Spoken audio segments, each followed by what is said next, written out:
The subprime mortgage crisis in 2008 and the subsequent recession had many people scratching their heads about economic theory. The freshwater economists had proselytized about efficient markets which coordinated economic activity rationally. They literally did not believe bubbles like the one seen in the housing prices could even happen. Prices always reflect the fundamental value of the asset, they thought. But the saltwater economists had believed that those imperfections could be smoothed over with competent monetary policy that prevented mistakes from becoming monetary shocks that disrupt the whole economy. With mainstream economists left with a lot of explaining to do, some economists on the fringes got a little more oxygen and attention. These heterodox economic theories, as opposed to the orthodox theories of the mainstream, had been dismissed by the wider body of academic economists, but they offered some powerful narratives about the most recent crisis. Our heterodox subject here is the Austrian business cycle theory, which is so named because the economists who pioneered it back in the early 20th century, Ludwig von Mises and F.A. Hayek, were both Austrians. But their theory doesn't have any more connection to Austria than that. Their claim was that recessions were caused by expansions in the money supply, which artificially lowered interest rates and encouraged malinvestments like the building of giant skyscrapers.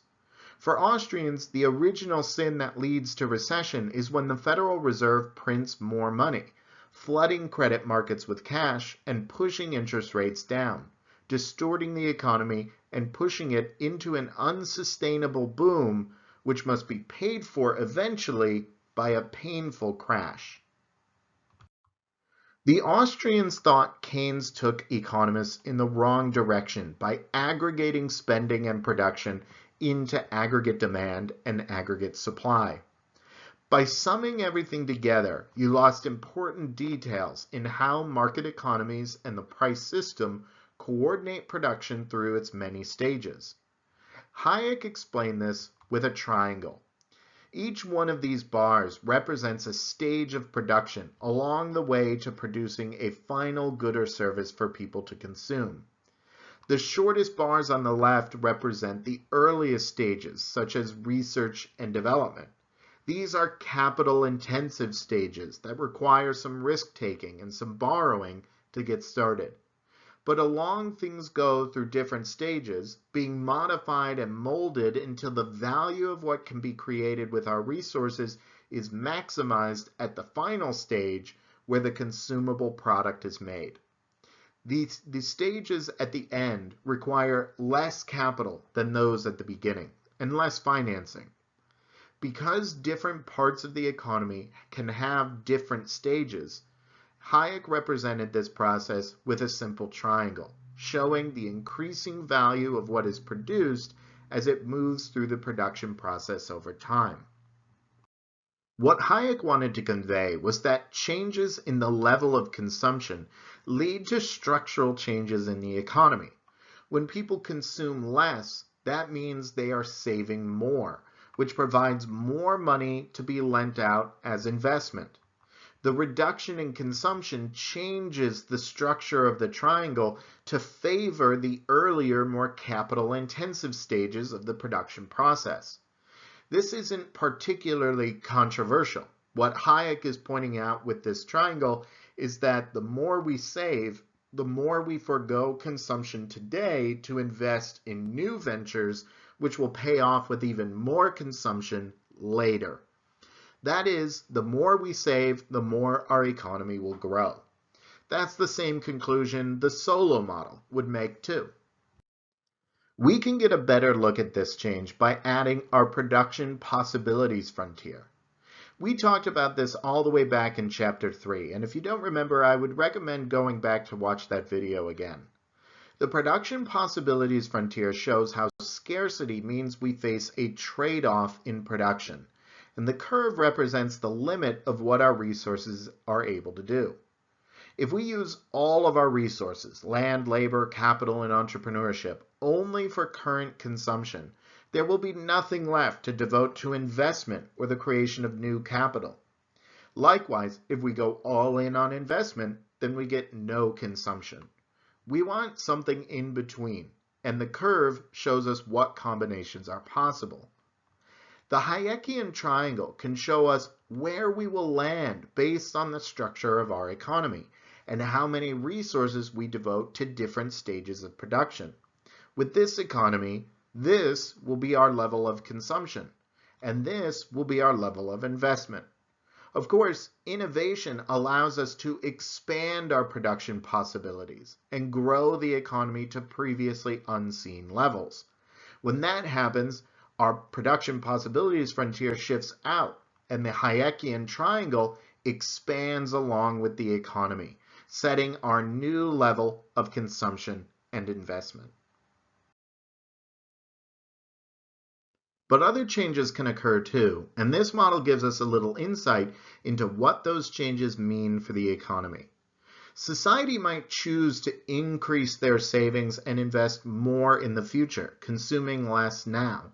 That change would mean we're giving up some consumption for more investment, moving us along the PPF to our new desired location. But what does it mean for society to start investing more in the future?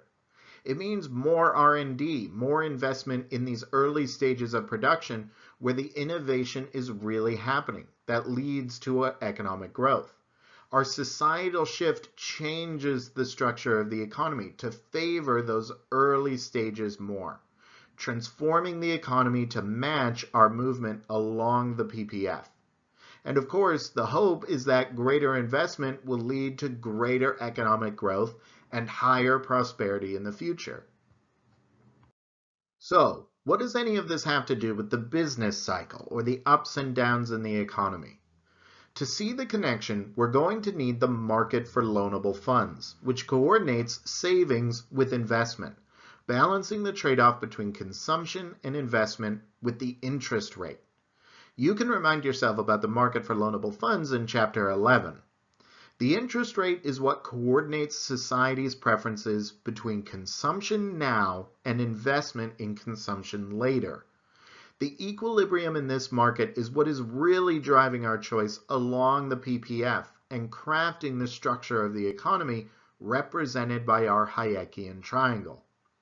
When people start saving more, that increases the supply of loanable funds and pushes down the interest rate. At this higher level of savings and investment, the structure of the economy changes to balance the level of consumption with that level of investment, putting us at our new point on the PPF. This isn't very controversial either, and is consistent with what we learned in those previous chapters. But where Hayek and von Mises disagreed with what became the mainstream was that when real people in the economy choose to save more, it's different from when the Federal Reserve just prints more money to be used for investment. They felt that when the Federal Reserve increases the money supply, it distorts the market for loanable funds and artificially reduces interest rates. Those increases don't cost us anything. They try to get around the trade-off forced on us by scarcity. But there is no getting around it. The extra money in the money supply drives down the interest rate, but it also drives private savings down because a lower interest rate reduces the incentive to save. And so the economy sees a boost in both consumption and investment, which pushes the economy beyond the production possibilities frontier. But this is impossible. The frontier is the limit of our production. So what's happening here? Every stage of production is reaching for more resources, driven by the artificial incentives of the loanable funds market. But there aren't enough resources to actually go around. It's like the Fed convinced a dozen people to go for seconds on pizza, but there's only a couple slices left. Everyone reaches for a slice, but not everyone can have one. And some people's hopes are going to go bust. In the economy, that's malinvestment. Projects pushed forward by low interest rates, which are going to run into a production nightmare when they can't get the resources they need to finish the job. According to the Austrian model, the economy is destined to collapse to the level of investment supported by the real sacrifices in consumption represented by private savings. The only answer for economic recessions, then, is austerity, or a pullback in excess spending. Hayek did this work alongside Keynes's work amidst the Great Depression, and he and his fellow adherents called for the opposite of the Keynesian prescription. They said governments should cut back on spending and get their budgets in order. The Depression was the price paid for the monetary excesses of the 1920s, and all we could do was endure the pain while the malinvestments got sorted out. This work was revived by many in the wake of the 2008 financial crisis. They pointed to the loose monetary policy in the early 2000s, where the effective federal funds rate the Fed targeted was well below what even the new Keynesians recommended with the Taylor rule. The Fed was printing too much money and keeping interest rates too low. That led to bad investments in the housing market and inevitably, as resources dried up, a subsequent collapse.